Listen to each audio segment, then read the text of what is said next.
बड़सर की बात करूं, मुरैना की बात करूं, या हमारे जितने भी ब्लॉक हैं, सभी ब्लॉक के लोग यहाँ पर उपस्थित हैं, मौजूद हैं। बड़े इज्जत के साथ हमने आपको यहाँ पर बुलाया है। निश्चित रूप से हम ये चाहते हैं कि ये जो बाड़ी का मंच है, ये जो बाड़ी की स्टेज है, जिसके लिए हमारे कार्यकर्ताओं ने, हमारे वॉलंटियर्स ने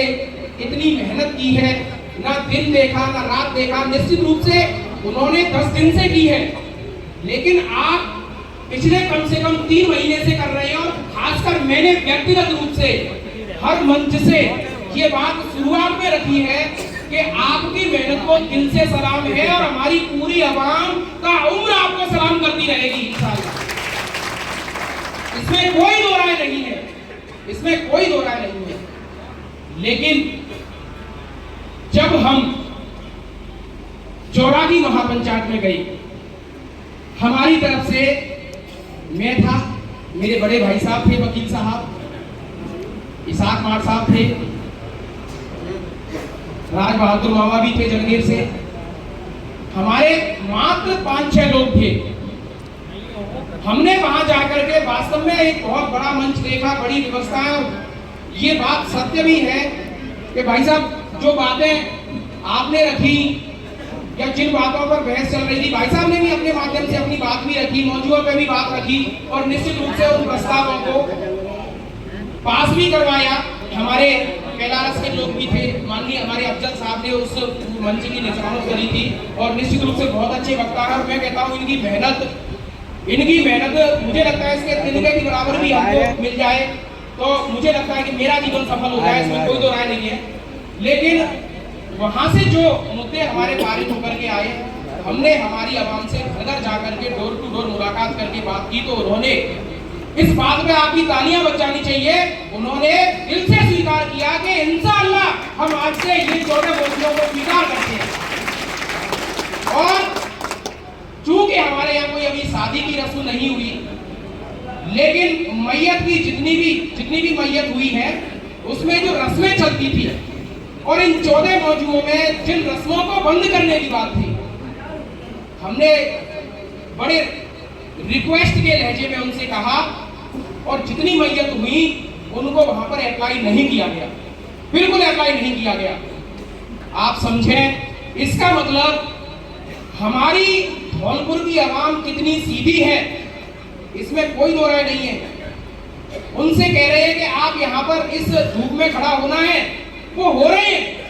आप बताइए हम कौन है, कौन हूं मैं, वकील साहब हम लोग कौन है, लेकिन उसके बावजूद भी उनके जहन में ये बात है कि ये वास्तव में गलत थी चीजें, लेकिन मजबूरी बस हम कर रहे थे, मजबूरी बस कर रहे थे। हालांकि बहुत सारे 14 मौजूद में मैं आपको निवेदन कर दूं कि 5 या 6 मौजूद तो ऐसे हैं जो धौलपुर की आवाम 10 या 15 साल से ही उनको अप्लाई नहीं कर रही है अपने जीवन में। हमारे यहाँ डीजे नहीं बजता, हमारे यहाँ बैंड नहीं बजता, हमारे यहाँ लगन टीका की भी ऐसी कोई रस्म नहीं है।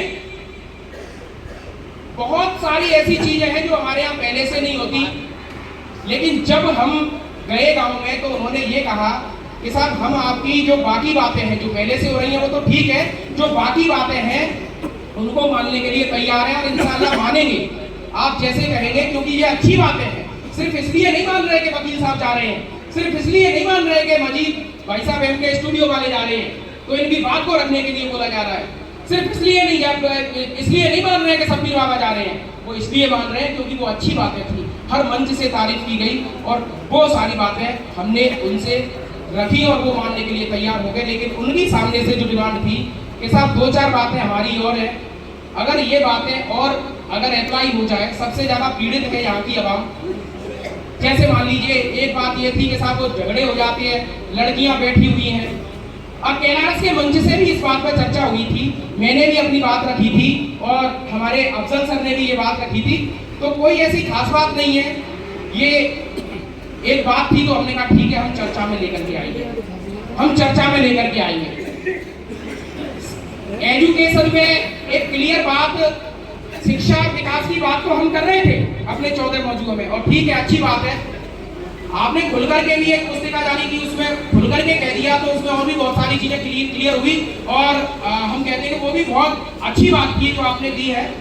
लेकिन हमने क्या इसमें एजुकेशन में एक चीज बोल दी कि भैया जो बच्चे हमारे 10वीं और 12वीं में या फिर ग्रेजुएशन में या किसी भी क्लास में अव्वल दर्जे के अंक हासिल करते हैं, तो अगर हम उनको मंच से सम्मानित कर देंगे तो निश्चित रूप से उनका हौसला अफजाई होगा। इसमें किसी को कोई दो राय नहीं है, किसी को कोई ऐतराज नहीं होना चाहिए। और अगर ऐसा हम सम्मान समारोह आयोजित कर देंगे तो बच्चे हमारे, आप समझे भाई, उनका मोटिवेशन मिलेगा। उनको दीनी तालीम से भी जोड़ा गया, बड़ों से मशवरा किया गया कि साहब इसमें हमारे कौम के बच्चे अगर हाफिज, आलिम, कारी, मुफ्ती अगर हो रहे हैं तो उन बच्चों को भी हम मंच से सम्मानित करके उनको मोटिवेट करके कौम के अन्य बच्चों को हम मोटिवेट करें तो उनको भी लगे कि दीनी तालीम और दुनियावी तालीम में बढ़ करके और हमें हमारे समाज को अव्वल दर्जे पर लेकर के आना है, जो बिल्कुल पिछड़ा हुआ समाज है। वास्तव में अंतिम बिंदु, अंतिम दर्जे पे बिल्कुल लास्ट में फेंक दिया जाता है, बिल्कुल हाशिए में धकेल दिया गया है ये समाज, इसमें कोई दो राय नहीं है। आप मुझे ये बताइए, देखो कहने में हम कुछ भी कह लें साहब, कोई भी बात रख लें, लेकिन इसमें कोई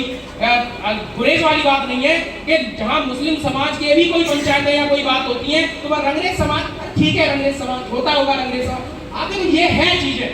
तो हम तो बहुत अच्छी बात है कि 84 जो मुहिम उठी है और उन्होंने इस बात को लेकर के आए, तो और आज लोग इसको पहचानेंगे, रंगरेज समाज को भी जानेंगे। एनजीओ की बात भी, आपके एनजीओ की बात है, आपके मौजू में भी है, इसको हमने थोड़ा स्पष्ट कर दिया है कि भाई एनजीओ के थ्रू हम क्या क्या काम करेंगे। तो उसमें ये रख दिया कि भैया जैसे कौम की तरक्की या फलाह बहबूदगी के लिए प्रतिभा सम्मान समारोह भी एनजीओ के तत्वाधान में होगा। गरीब और होनहार बच्चों की शिक्षा का इंतजाम है, हॉस्टल का इंतजाम है, क्योंकि हॉस्टल के लिए हमने बात साफ उस मंच से भी रखी थी, कैलाश के मंच से भी रखी थी। देखो मैं आपको इसलिए ये बातें रख रहा हूँ कि इसमें किसी प्रकार का कोई विरोध नहीं है, ना कोई ऐसी बात है कि साहब उसको ऐसे पारित हो गया, आप समझो जनाब ऐसा कुछ। अब जैसे हॉस्टल की बात है वो आज से ही, अब मान लीजिए जमीन हमारे पास है, जमीन हमारे पास है, तो उस जमीन पे अगर मान लो हम कल को जैसे अगर एनजीओ के माध्यम से हमारा फंड, सामाजिक फंड इकट्ठा होगा तो हम हॉस्टल बना करके डिस्ट्रिक्ट लेवल पर इंशाअल्लाह हो सकता है कि हमारे बाड़ी की जमीन पर भी हॉस्टल मुहिम शुरुआत आज के बाद हो जाए, ये भी संभावना है। ये मंच से तो घोषणा जो करेंगे वो करेंगे, मैं नहीं करूंगा। तो देखिए अब वो सामाजिक फंड अगर इस रूप में हम यूज करते हैं, हम उपयोग करते हैं, तो कोई बुराई नहीं होनी चाहिए। हॉस्टल की बात थी, उनको कैरियर काउंसलिंग की बात आई थी। भाई कैरियर काउंसलिंग का मतलब ये है कि बच्चों को हम जा करके बिठा करके जो प्रतिभा सम्मान समारोह करें या फिर अलग अलग छोटी छोटी मीटिंग्स करके बच्चों को ये मोटिवेट करें कि भाई आपने 12th कर लिया, अब आपको आईआईटी करना है, नीट करना है, यूपीएससी करना है, किस क्षेत्र में जाना है, तो उसके विवेक को, उसकी बुद्धि को, उसके स्तर को, उसके लेवल को देख करके, उसके बौद्धिक स्तर को देख करके हमको ये करें कि भाई उन बच्चों को हम गाइड करें कि आपको किस क्षेत्र में जाना है। तो इसमें भी कहीं कोई खास बात नहीं है, आराम से कर सकते हैं। कोई ऐसे है, ऐसे तो है नहीं कि कोई हम बंद कर रहे हैं या कोई चीज शुरू कर रहे हैं, इसमें भी कोई ऐसी खास बात नहीं है। मुझे लगता है कि 14 बातों में ये बात भी जुड़ रही है। अब जैसे शादी के दिन दहेज की नुमाइश बंद का मामला था, अब ये वाली बात मुरैना की बात से बिल्कुल इत्तेफाक है, ये मुरैना में भी ये बात रखी गई थी, यहाँ भी ये बात रख दी गई कि साहब शादी के दिन, अब इसमें बिल्कुल भी देखो साहब मैं आपको बताऊं, हमारे यहाँ धौलपुर की सरजमी पे आप देखो, अगर मैं ये बात चर्चा कर रहा हूँ, कोई बात आपको खराब भी लगे ना, एमपी के लोग भी यहाँ पे बैठे हैं, मैं आपको दरख्वास्त कर देना चाहूंगा अपनी तरफ से कि एमपी के लोग यहाँ पर बैठे हैं, ये बातें हमारी निकल करके सामने से आई तो हमने हमारी आवाम के सामने रख दी कि भैया कम से कम ज्यादा नहीं तो धौलपुर के लोग अगर मान लो ऐसी पहल करेंगे तो क्या इसमें क्या बुरी बात है, ठीक है कर सकते हैं, धौलपुर के लोगों की बात है। भाई आपका जैसे मान लीजिए मैटर है, हम ये भी नहीं कहते कि साहब हम 14 बिंदु आपके आंख बंद करके मान रहे हैं, कोई दिक्कत नहीं, और मानेंगे इंशाअल्लाह हमेशा के लिए, काबूल मानेंगे। लेकिन जनाब इतनी सी बात थी कि भैया हमारे यहाँ से दहेज की जो नुमाइश है, बस वो देना है वो दे भैया अपनी बेटी को जो देना चाहता है, मांगना अपराध है, गुनाह है, मुफ्ती साहब भी कह करके गए, निश्चित रूप से बहुत बड़ा गुनाह। लेकिन अगर कोई अपनी बेटी को देना चाहता है जो भी दे, लेकिन उसको क्या है कि एक लोगों ने कहा कि भैया मैं गरीब हूँ तो मैं अगर मान लो अपनी बेटी को वहां देख करके आए साहब वो बहुत अच्छा पैसा दे रहा है, सामान दे रहा है, और वो भी उसमें पता नहीं कौन कौन सी क्वालिटी मशीन है ये वो वगैरह, तो अब ये ठीक है, तो आप तो उसको थोड़ा बंद करके दे देंगे तो इससे दूसरे व्यक्ति का मनोबल नहीं गिरेगा, मनोबल नहीं टूटेगा। तो इतनी सी बात थी। और फिर अगर मान लो हम तो ये कह रहे हैं कि भाई आपकी तरफ अगर लोग अभी भी ये चाहते हैं कि नहीं हम तो खुले में देंगे, हम तो सब दिखा कर देंगे, ठीक है कोई बात नहीं, हम हमारी धौलपुर की आवाम हमारी इस बात में सहमत थी क्योंकि बात ये निकल करके वहीं से आई, तो उन्होंने ये कहा कि साहब हम तो धक्कर के देंगे, कोई दिक्कत नहीं, हमें क्या प्रॉब्लम आ रही है इसमें, हमारे वैसे भी बेचारे बहुत ज्यादा कोई ऐसी लेन देन वगैरह वे इतना तय ये ठग ठिग वगैरह पता नहीं क्या क्या सब ऐसा धर्मों में नहीं होता, मुझे लगता है जब तक कोई ठिग वगैरह इस तरीके की कोई क्या साफ 1100 की इस पे दे दिए 2100, क्या मतलब क्या फर्क पड़ रहा है इन चीजों से, तो उसको ये कोई छुपा करके दे देंगे, तो कहीं कोई ऐसी बात नहीं थी, मुरैना के मंच से भी ये बात उठी थी, तो हम ये भी नहीं कह रहे बिल्कुल आपसे, पर हाँ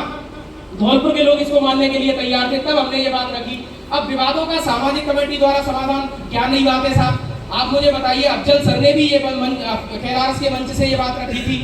मैंने भी कैलाश के मंच से ये बात रखी थी, हो सकता है मेरे व्यक्तिगत विचार थे, हमारे वकील साहब ने भी सिर्फ इस बिंदु को और एक दो बिंदु और की ये कहा था कि नहीं हम सिर्फ अपने बाड़ी के मंच से इन बिंदुओं पर चर्चा रखेंगे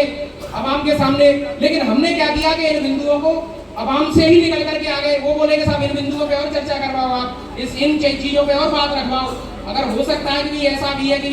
ये जो चीजें हैं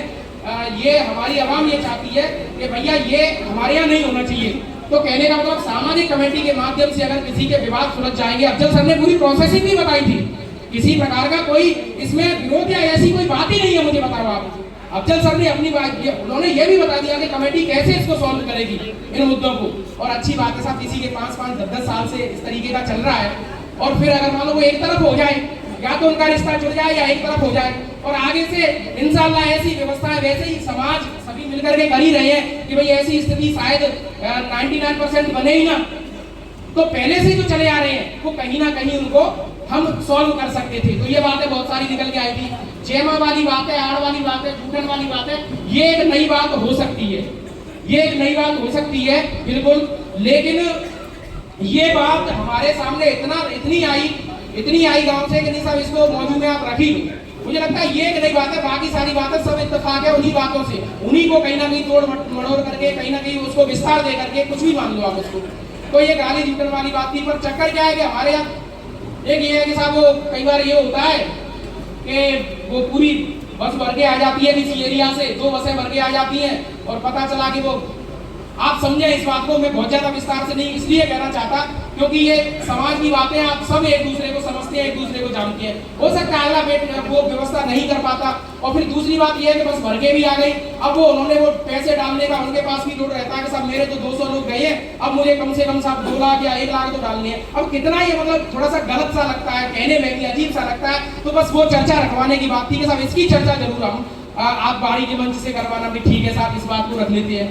बाकी गरीब और यतीम बेटियों की शादी कमेटी द्वारा हमारे शब्बीर बाबा एक ऐसा व्यक्तित्व कैंसर से पीड़ित है बेचारे, आप समझो इस बात को, मैं तो कहूंगा खुदा की नेमत है उनके ऊपर कि इतना बड़ा कैंसर का झटका लगने के बाद में उनको, और आज वो हमारे और सबके बीच में मौजूद है, और इंशाल्लाह सबसे बड़ी बात यह है कि उन्होंने ही अपनी तरफ से ये बात रखी कि जो बेटियां, और वो सुनो उन्होंने ये कहा कि जितनी भी बेटियां हमारे समाज के अंदर सर्वे के माध्यम से निकल करके आ जाएगा, और ये उनको कहा भी नहीं जाएगा, ऐसे भी नहीं है कि समाज में हम दिखाएं कि इन बेटियों की हम शादी कर रहे हैं, तो लोगों को ये लगे, उनको ये लगे, या उनके जमीर पे चोट हो, या उनको अंदर से ये लगे कि नहीं साहब ये स्वाभिमान पे हमारे पे चोट हो गई, नहीं, किसी को पता भी नहीं चलेगा, और कर भी देंगे, और वो करते भी चले आ रहे, पहले से ही कर रहे हैं वो इस काम को, आप समझे, दूसरे जमाने के लिए मान्यवर, मैं इस मंच से इस बात को रखने में कतई गुरेज नहीं है, हम लोगों को तो ये बात वास्तव में ये 10-15 दिन से जब इस मामले में हम उनके साथ जुड़े तब पता चला कि उन्होंने बेटियों की, गरीब बेटियों की शादी, और जरूरी नहीं अपने समाज, दूसरे समाजों की बेटियों की शादी, एक तो शादी तो वो हर साल करवा देते हैं, तो क्यों ना इस बात को हम रखें, वो करवा देते हैं, सामाजिक कमेटी का भी उसके साथ सम्मेलन हो गया, दोनों चीज मिलकर के अगर होगा तो क्या बताइए इसमें, आप बताइए। तो मान्यवर इतनी सी बात थी, और बाकी जो भी बातें हैं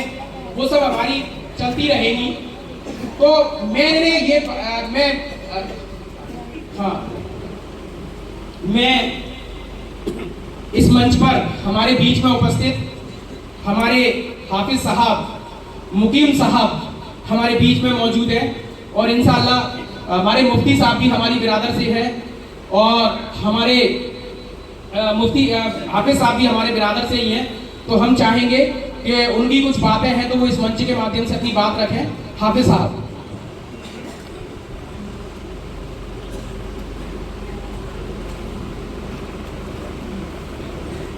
अस्सलाम वालेकुम।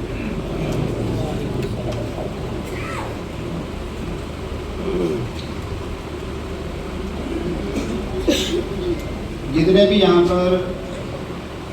हाज़रीन हैं, हम सब जो है यहाँ पर मौजूद हुए हैं, इकट्ठे हुए हैं, वो इस बुनियाद पर हुए जहाँ तक मैं समझ रहा हूँ और इस पैगाम को देख रहा हूँ, इस बुनियाद पर इकट्ठा हो रहे हैं। जो ख़ास बात है, मुझे लंबी चौड़ी बात नहीं करनी है, बस मुख्तसर से एक दो बातें कहनी है कि हम यहाँ पर इसलिए इकट्ठे हुए हैं, मुज्तमा हुए हैं